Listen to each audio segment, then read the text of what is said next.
അതൊക്കെ രേണുവിന്റെ ഡാൻസ്. ഒരു ഡ്യൂറ്റ് അടിച്ചാലോന്ന് ഞാൻ ഇങ്ങനെ ആലോചിക്കുകയാണ്. അമ്മാതിരി ഡാൻസാണ്. രേണുവിന്റെ അമ്മ ഇടയ്ക്ക് പറഞ്ഞിട്ടുണ്ടായിരുന്നു, നിങ്ങൾ പാരമ്പര്യമായിട്ട് ഡാൻസേഴ്സാണ്, ആ ഡാൻസാണ് നിങ്ങൾ ഈ കാണുന്ന ഡാൻസ്, ഇമ്മാതിരി ഡാൻസ്. പക്ഷെ നമ്മുടെ ദളപതിയുടെ പാട്ടെടുത്ത് വെച്ചിട്ട് ഡാൻസ് കൊണക്കണ്ടായിരുന്നുള്ള കാര്യം പറയാല്ല, വേണ്ടായിരുന്നു, വേണ്ടാത്തുണ്ട സത്യം.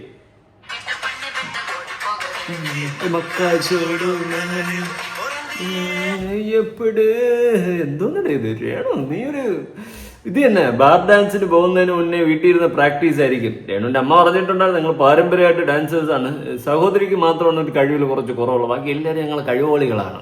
ഏത് അത്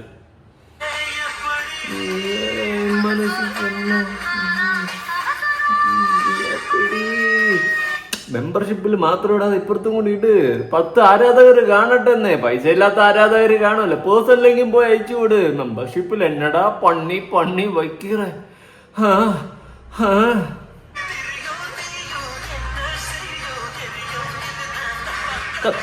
ഒല്ലി ഒല്ലി ഇടിപ്പേ, ഒല്ലി ഒല്ലി ഇടിപ്പേ. സിക്കി മുക്കണ്ട, നീ കൂടുതൽ മുക്കിക്കഴിഞ്ഞാൽ പ്രശ്നമാണ്, അതുകൊണ്ട് നീ മുക്കാൻ നിൽക്കണ്ട കേട്ടോ. നീ മുക്കുന്നത് ഭയങ്കര വിഷയമാണ്, കൂടുതൽ മുക്കരുത്. ഇങ്ങനെ തന്നെ നിന്നോ, ഒല്ലി ഒല്ലിയായിട്ട് നിന്നാൽ മതി ഇടുപ്പായിട്ട്. അപ്പൊ പുതിയ സബ്സ്ക്രിപ്ഷൻ വന്നിട്ട് 966 പേരായി, 1,80,000 എങ്ങാണ്ടൊക്കെ കഴിഞ്ഞിട്ടുണ്ട്. അടിച്ച് പറക്കുവാണ്. ഇനി എവിടെക്കൊണ്ട് വയ്ക്കും. മാസം സബ്സ്ക്രിപ്ഷനിൽ നിന്ന് മാത്രം തന്നെ 2 ലക്ഷം രൂപ കഴിയാറായിട്ടുണ്ട്. ഇനിയിപ്പോ കഴിയും 2 3 അങ്ങനെ പറന്ന് പോകും. പിന്നെ ആൽബം, പ്രമോഷൻ, ബാർ ഡാൻസ്, അത് ഇത് കോടീശ്ശേരി തന്നെ റണാസുന. എന്തായാലും സുധി മരിച്ചതുകൊണ്ട് നിനക്ക് ഉപയോഗം ഉണ്ടായില്ലേ എടി? ഇപ്പൊ ഹാപ്പി അല്ലേ? അടിപൊളി. അല്ലെങ്കിലും പണ്ടൊരു ഇന്റർവ്യൂല് പറഞ്ഞിട്ടുള്ളത് ഇപ്പോഴാണ് കറക്റ്റായിട്ട് യോജിപ്പായിട്ടുള്ളത്, വേറെ ഒന്നുമല്ല. അവൻ അങ്ങനെ ചത്തത് നന്നായി, അല്ലെങ്കിൽ നമുക്ക് മൊത്തം നഷ്ടമായി പോയെന്നെ എന്നുള്ള രീതിയിൽ. എന്തായാലും കൊള്ളാം. ഇനിയിപ്പോ ഇൻഷുറൻസ് തുക വരും.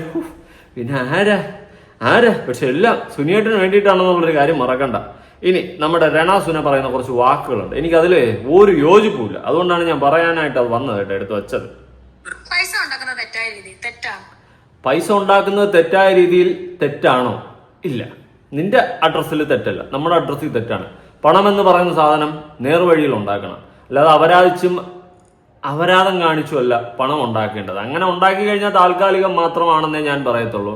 ഒരു പോയിന്റ് കഴിയുമ്പോൾ ചിലപ്പോൾ കയ്യിൽ ഒരുപാട് പൈസ എന്ന് പറയുന്ന സാധനം കാണും, ഒരുപാട് സ്വത്തുക്കൾ കാണും, ഒരുപാട് കാര്യങ്ങളെല്ലാം നടക്കും. പക്ഷെ ബന്ധങ്ങൾ, സ്വന്തം മകനടങ്ങുന്ന ബന്ധങ്ങൾ എന്ന് പറയുന്ന സാധനം കൈവിട്ടു പോകുന്ന ഒരു അവസ്ഥ ഉണ്ടാകും. അന്ന് രേണു എന്ന് പറയുന്ന വ്യക്തി മനസ്സിലാക്കും പണം മാത്രമല്ല ജീവിതത്തിൽ വലുതെന്ന്.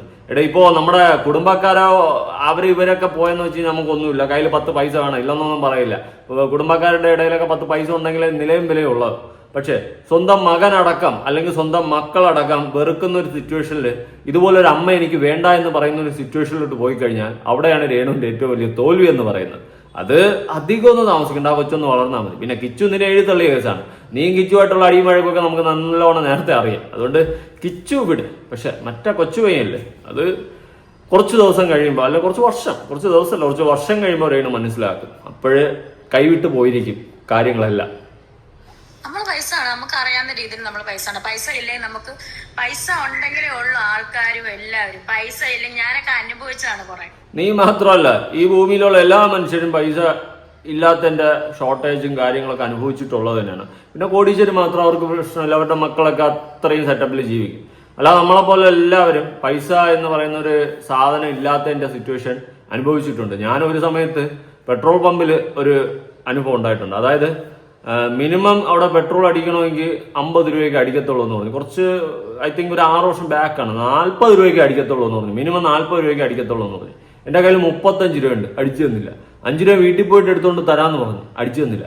വീട്ടിൽ പോയി എടുത്തുകൊണ്ട് വരാനുള്ള ഒരു ഇതാണ്. ഞാൻ പോയ വഴിക്ക് ഞാൻ പൈസ എടുക്കാതെ പോയി. അപ്പോൾ വണ്ടിയിൽ നിന്ന് സ്കൂട്ടിയിൽ നിന്ന് അരിച്ചു പറക്കിയ സമയത്ത് 35 രൂപ കിട്ടി. പെട്രോൾ തീരാറായി.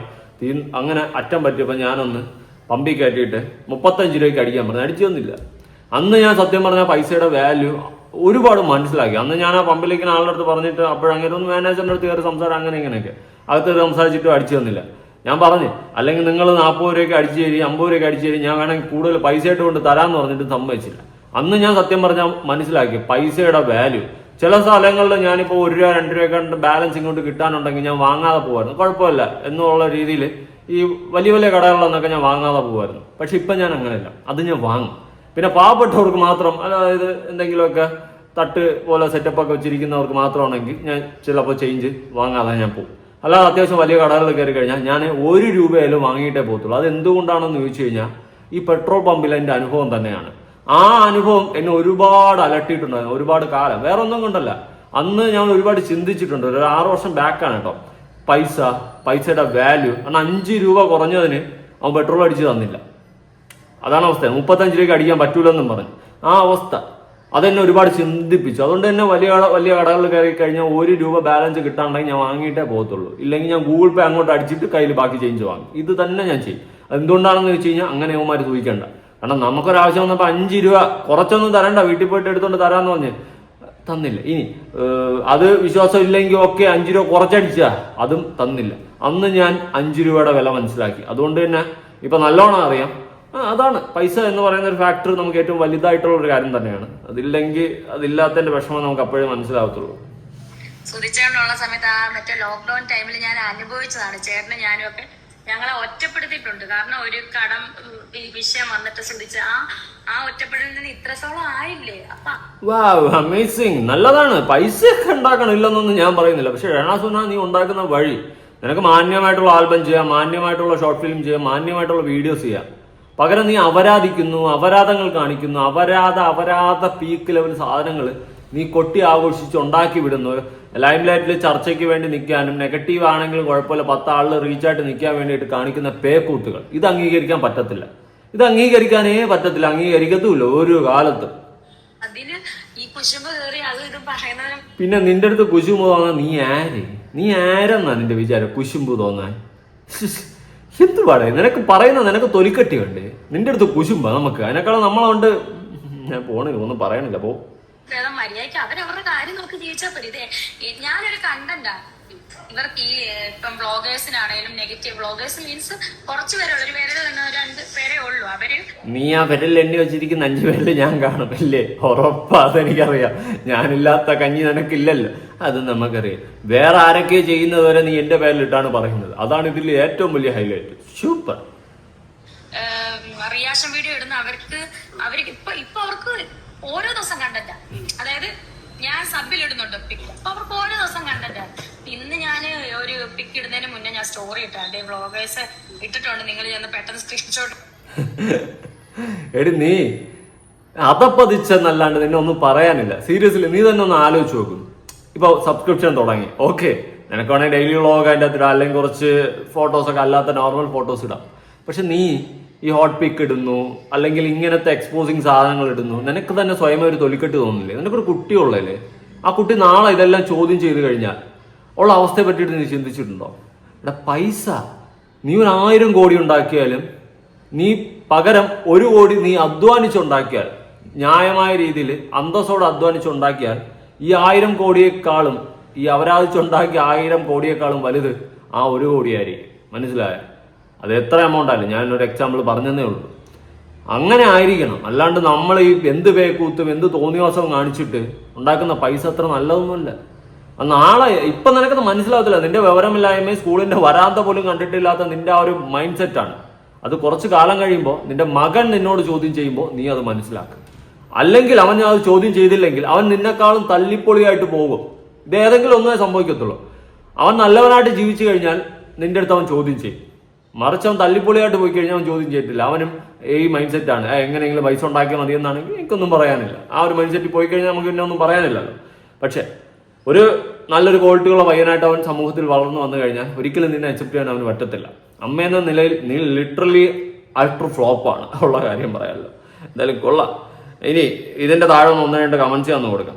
പൈസ ഉണ്ടാക്കുന്നത് തെറ്റല്ല, മാനം ഉണ്ടാക്കല് എന്ന് മാത്രം. നല്ല രീതിയിൽ ഉണ്ടാക്കണം, കാരണം എത്രയോ ജോലിയുണ്ട് നമ്മുടെ നാട്ടിൽ തന്നെ. അതെ, പൈസ ഉണ്ടാക്കുന്നത് തെറ്റൊന്നുമില്ല. പക്ഷെ മാനം വിറ്റുണ്ടാക്കുന്നത് ഇത്രയേ ഉള്ളൂ. ആ പൈസ കൊണ്ട് നിനക്ക് ജീവിക്കാം. പക്ഷെ നിന്റെ ചുറ്റും നിന്നെ ആശ്രയിച്ച് നിൽക്കുന്ന കുടുംബത്തിനും കൂടി ആ പൈസയിൽ നിന്നാണ് എടുത്ത് കൊടുക്കുമ്പോൾ അത് നല്ലൊരു പൈസയായിട്ട് അവര് കണക്കാക്കത്തില്ല. ഇപ്പൊ ചിലപ്പോൾ ആസ്വദിച്ച് നിൽക്കും. ഒരു പോയിന്റ് കഴിയുമ്പോൾ അവരും നിന്നെ തള്ളിപ്പറയും. അന്ന് നീ എന്റെ ഈ വാക്കുകൾ മനസ്സിലാക്കും. അല്ലാതെ നീ നശിച്ച് നാറാണത്തായിട്ട് എനിക്കൊരു തേങ്ങയും കിട്ടാനില്ല. മനസ്സിലായ? അന്ന് നീ ഈ വാക്കുകൾ മനസ്സിലാക്കുക. ഇപ്പൊ നീ ചാടിത്തുള്ളി നടക്കുന്ന നിന്നെ എടുത്ത് തോളത്ത് വെക്കാനുള്ള ആരും കാണത്തില്ല. അങ്ങനത്തെ ഒരു പോയിന്റ് വരുമ്പോൾ നീ മനസ്സിലാക്കുക. ഓക്കെ, എന്തൊക്കെ ചെയ്താലും ഈ വീഡിയോക്കൊക്കെ എങ്ങനെ എനിക്ക് വരുന്നു അത് എനിക്കും അറിയത്തില്ല ബ്രോ. എനിക്ക് കുറെ പേര് അയച്ചു തരും, അല്ലെങ്കിൽ എനിക്ക് എങ്ങനെയെങ്കിലും ഇത് കയറി വരും ഫീഡിൽ. അതങ്ങനെയാണ്, അത് പറഞ്ഞിട്ട് കാര്യമൊന്നുമില്ല. ഇനി വേറൊരു കമന്റ് വായിക്കാം കേട്ടോ. വാസ്തവിക ഇട്ടിട്ടുള്ള കമന്റാണ്. അവളും ഇത്തിരി ഉളുപ്പ് വേണ്ടേ, അതും കൂടി ഒന്ന് ആലോചിച്ച് നോക്കെന്ന് പറഞ്ഞൊരു കമന്റില് അതിന്റെ താഴെ അശ്വതി ഒരു കമന്റ് ഇട്ടിട്ടുണ്ട്. സത്യം, രേണു അതുലിനെതിരെ ആണ് കൂടുതലും പറയുന്നത്. വേറെ ആരെങ്കിലും എന്തെങ്കിലും ചെയ്താൽ പോലും ഈ ചെക്കന്റെ മണ്ടയില, പിന്നെ അവൻ കണ്ട് മിണ്ടാതിരിക്കുവോ അല്ല പിന്നെ എന്ന് പറഞ്ഞിട്ട് അശ്വതി ഒരു കമന്റ് ഇട്ടിട്ടുണ്ട്. അതിന് താഴെ വേറൊരുത്തൻ കമന്റ് ഇട്ടിട്ടുണ്ട്, ഒരു പ്രവീൺ. അവിടെ ഇവന് ഉളുപ്പ് എന്ന് എന്തെന്ന് പരാച്ച ഒരു ഉളുപ്പെന്ന് പറഞ്ഞ ഒരു സാധനം വേണ്ടേ, അവന്റെ ഒച്ച ഒരു അവരാധനം, മുഖം കൊണ്ട് ഒരു കോപ്രായവും എന്തോ വലിയ സംഭവമാണ് എന്ന് വിചാരം, വായ തോന്നാ പറയുന്ന ലാംഗ്വേജ്. ഇടയ്ക്ക് എന്റെ ശൈലിയിൽ ഞാൻ പറയുന്നുണ്ട്, അത്രേ ഉള്ളൂ. പ്രവീൺ മേനോന് കാണാൻ പറ്റുന്നില്ലെങ്കിൽ പ്രവീൺ മേനോൻ കാണണ്ട, മനസ്സിലായ? അല്ലാണ്ട് കൂടുതൽ അങ്ങോട്ട് കൊണയടിക്കാൻ പറ്റില്ല. അതുപോലെ ഇന്നലെ ഞാൻ പറഞ്ഞിട്ടുണ്ട് അതിന്റെ വീഡിയോയിൽ ഒരു മിസ്റ്റേക്ക് പറ്റിയാണ്. എനിക്കെതിരെ നിൽക്കുന്നവന്മാർക്കെല്ലാം തന്തയില്ലാത്തുള്ള രീതിയിൽ ഞാൻ അറിയാതെ ഫ്ലോയിൽ ഞാൻ എഡിറ്റിംഗ് മീൻസ് ഒറ്റ സ്ട്രെച്ച് ചെയ്ത വീഡിയോ ആണ്, അതിൽ മിസ്റ്റേക്ക് പറ്റിയതാണ്. അത് സോറി, ആർക്കെങ്കിലും അത് ഫീൽ ചെയ്തിട്ടുണ്ടെങ്കിൽ സോറി. എന്നെ വിമർശിക്കുന്ന എല്ലാവരും തന്തയില്ലാത്തവരെന്ന് പറയുമ്പോൾ അത് റോങ് സ്റ്റേറ്റ്മെന്റ് ആണ്. ഇപ്പൊ എന്നെ ഇഷ്ടമില്ലാത്തവരും എന്നെ വിമർശിക്കുന്നവരും അങ്ങനെയുള്ളവരാണെന്ന് പറയുന്നത് തെറ്റാണ്. അത് എനിക്ക് ഇന്നലെ പറ്റിയൊരു അബദ്ധമാണ്, എന്റെ വായി നിറയായിട്ട് തെറിച്ചു പോയ സാധനമാണ്.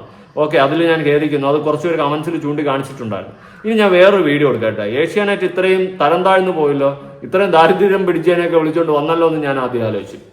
ഇനി അത് പോരാഞ്ഞിട്ട് ഈ രേണു അവിടെ ഒരു സ്ക്രിപ്റ്റ് സെറ്റ് ചെയ്തിട്ടുണ്ടായിരുന്നു. അതിൽ ഇവള് മറ്റേ സുധിച്ചേട്ടന്റെ ട്രോഫി കൊണ്ട് കട്ടിന്റെ അടിയിൽ ഇട്ടിട്ടുള്ള ആ ടീമില്ലേ, അതിനെ തന്നെ ഒന്ന് അവിടെ അഭിനയിച്ച് കാണിക്കുകയാണ്.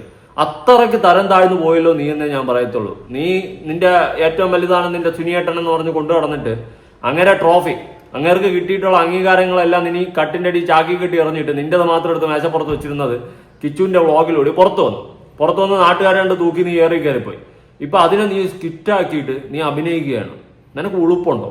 ഇല്ലെന്നറിയാം, എല്ലാന്നറിയാം, സോറി. എങ്കിലും ചോദിക്കുക, എവിടെയെങ്കിലും ഒരു ഉളുപ്പിന്റെ അർത്ഥമെങ്കിലും നീ അറിയണ്ടേ?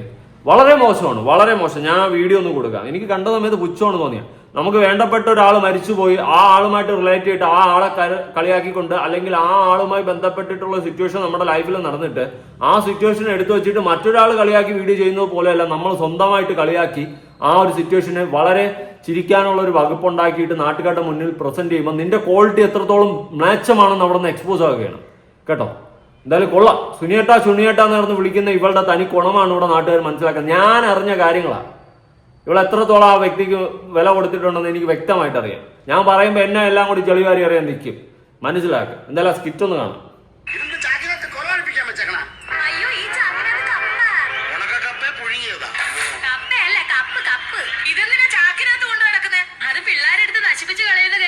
ഓ മറ്റേതാ ഓർമ്മ മനസ്സിലായില്ലേ? അത് തന്നെ. അതായത് അന്ന് ഇവള് പറഞ്ഞു ഫലിപ്പിച്ചത് മറ്റേ കൊച്ചു പയ്യൻ ഇതെല്ലാം നശിപ്പിക്കുമെന്ന് പറഞ്ഞുകൊണ്ടാണ് ചാക്കി കെട്ടി അടിയിലിട്ടത്. എന്നാൽ ഞാൻ ഒരു കാര്യം ചെയ്യട്ടെ, നിന്റെ വീട്ടിൽ സ്വർണവും പണമൊക്കെ നീ എങ്ങനെ ചാക്കി കെട്ടി കട്ടിന്റെ അടിയിടും? ഇല്ലല്ലോ, അലമരക്കത്തല്ലേ വെക്കത്തുള്ളൂ. അതെന്തുകൊണ്ട്? അതിനാ വാല്യൂ ഉണ്ട്, അതിനാ വാല്യൂ നീ കൊടുക്കും. ആ സ്ഥിതിക്ക് നീ അത് അലമരക്കത്ത വെക്കത്തുള്ളൂ. ഇതിന് നീ ഇത്ര വാല്യൂ കൊടുക്കുന്നുള്ളൂ, അതുകൊണ്ടാണ് ചാക്കി കെട്ടി കട്ടിന്റെ അടിയിലിട്ട. എന്നിട്ട് അന്ന് കിടന്ന് ന്യായീകരിച്ച് മെഴുകി കൊച്ചു പിള്ളേർ നശിപ്പിക്കുക, അതുകൊണ്ടാണ് ചാക്കി കെട്ടി കട്ടിന്റെ അടിയിട്ടെ. എന്നിട്ട് അതേ കൊച്ചു പയ്യനാണ് ഇത് കട്ടിന്റെ അടിയിൽ നിന്ന് വലിച്ചെടുത്ത് പുറത്തിട്ട് കാണിച്ചു കൊടുക്കുന്നത്. ഏത്? അതാണ് ദൈവത്തിന്റെ കരങ്ങളെന്ന് പറയുന്നത്. നീ എത്രത്തോളം ഫ്രോഡാണെന്നും എത്രത്തോളം ഉടായ്പാണെന്നും അവിടെ നിന്ന് തന്നെ നല്ലോണം വ്യക്തമാണ്. രേണു കിടന്ന് മെഴുകരുത്. കണ്ടോണ്ടിരിക്കുന്ന നമ്മൾ പോങ്ങന്മാരല്ല കേട്ടാ. ഓപ്പാണ്. അതെ, എല്ലാവരുടെയായിട്ട് ഞാൻ ഒരു കാര്യം പറയാം. ഒറ്റ ഒരുത്തം പോലും ഇവിടെ നിൽക്കരുത്. എല്ലാവരും പിരിഞ്ഞു പോകണം. എടാ പോകാനാണ് പറഞ്ഞത്, സമയമായെന്ന്. കൊച്ചു ഇവിടെ കിടന്ന് കറങ്ങാതെ പോ. അതിന് ഞാനിപ്പോ ഇവിടെ വന്നതല്ലേ ഉള്ളൂ. അതിന് മുമ്പ് പോകാൻ പറഞ്ഞാൽ എങ്ങനെ ശരിയാവും? അല്ല, സാധാരണ ഇങ്ങനെ വന്നു കഴിഞ്ഞാൽ പോവാറില്ല. അത് ശരിയാ. എന്തായാലും ചാക്കി കിട്ടിയ കേസ് കണ്ടല്ലോ, അതിനൊക്കെ ഒരു സ്കിറ്റ് ആക്കിയിട്ട് അഭിനയിച്ച് കാണിച്ച് വീണ്ടും ഒരു കോമഡി ആക്കി. എങ്ങനെ തോന്നുന്നു അടി നിനക്ക്? നീ റിയൽ ആയിട്ട് ആ വ്യക്തിയെ സ്നേഹിച്ചിട്ടുണ്ടായിരുന്നു, നിനക്ക് ഒരിക്കലും ഇത് ചെയ്യാൻ പറ്റത്തില്ല. ഈ വീഡിയോ കാണുന്ന നിങ്ങൾ ഓരോരുത്തരടുത്താണ് എനിക്ക് ചോദിക്കാനുള്ളത്. നിങ്ങൾക്ക് വേണ്ടപ്പെട്ട ഒരാൾ മരണപ്പെട്ടു പോയി കഴിഞ്ഞാൽ അയാളുടെ ആ ലൈഫിലെ കാര്യങ്ങൾ വെച്ചിട്ട് നിങ്ങൾ പിന്നെ ഇതുപോലെ ഒരു നാടകം ഇറക്കും, അല്ലെങ്കിൽ അയാൾക്ക് വേണ്ടപ്പെട്ട സാധനങ്ങൾ നിങ്ങൾ ഏറ്റവും നല്ല അതായ ഒരു സ്ഥലത്ത് സൂക്ഷിച്ച് വെക്കുകയല്ലേ ചെയ്യും. അല്ലാണ്ട് ഇങ്ങനെ എടുത്ത് കട്ടിന്റെ അടി ഇടും. അതൊക്കെ ഒരു ചോദ്യമാണ്. ഇത് നമ്മൾ ചോദിക്കുമ്പോൾ ചിലപ്പോൾ കുറേ എണ്ണത്തിന് പിടിക്കത്തില്ല. അവിടെ നിന്നും മെഴുകാറില്ലേ പതിവ്. കലോത്സവം നടന്നുകൊണ്ടിരിക്കുക. അത് മാത്രമല്ല വസീകര പോലത്തെ വേറൊരു പാട്ട് ഞാൻ പ്ലാൻ ചെയ്ത് വന്നിട്ടുണ്ട്. സാർ അതൊന്ന് കേട്ട് നോക്കി. എനിക്കത് താങ്ങാനുള്ള ആംബിയറില്ലേ? അതും ഇതും പറഞ്ഞു നിൽക്കാതെ ഇറങ്ങാൻ നോക്ക്. സമയായിന്ന് സാറേ. സമയം കുറെ നേരം കൊണ്ട് സാറ് പറയണല്ലോ. മണി ഇപ്പൊ 6 സാറേ. രാത്രി 10 മണി വരെ മൈക്ക് ഓർഡർ ഇല്ലേ? പിന്നെ എന്തിനാ സാർ അവരെയൊക്കെ പറഞ്ഞു വിടണേ? എടോ, ഇത് മൈക്ക് ഓർഡറിന്റെ വിഷയമല്ല. പിന്നെ വൈകുന്നേരം 6:30 മുതൽ രാത്രി 11 മണി വരെ ഏഷ്യാനെറ്റിൽ മെഗാ ഹിറ്റ് പരമ്പരകളുടെ ഓക്കെ സീരിയലിലെ കേസൊക്കെയാണ് പിന്നെ പറഞ്ഞു പോകുന്നത്. എന്തായാലും കൊള്ളാം. ഇതൊക്കെയാണ് സംഭവം. ഇതിപ്പോ നേരെ അങ്ങോട്ട് പോയിട്ടുണ്ടല്ലോ. എവിടെ? ദുബായിലോട്ട്. ചെമ്പരത്തി റെസ്റ്റോറന്റ് ബാറിൽ ആഘോഷങ്ങൾ തുടങ്ങി എന്ന് പറഞ്ഞിക്കൊണ്ട് ചെമ്പരത്തി പൂവും വെച്ചിട്ടൊരു ബാർ തുടങ്ങിയിട്ടുണ്ട്. ആ ബാറിലാണ് നമ്മുടെ റിനാസുനയുടെ അടുത്ത ചാബല്യങ്ങൾ കാണാം. ഏയ് കുമാ കുമാ കുമാ കുമാ കുമാ കുമാങ്ങ. സ്വയം തറപ്പറ്റി തരം താഴ്ന്നു പോകുന്ന ടീമുകളാണ്. എന്റെ പൊന്നടാവേ, ഒന്നും പറയാനില്ല.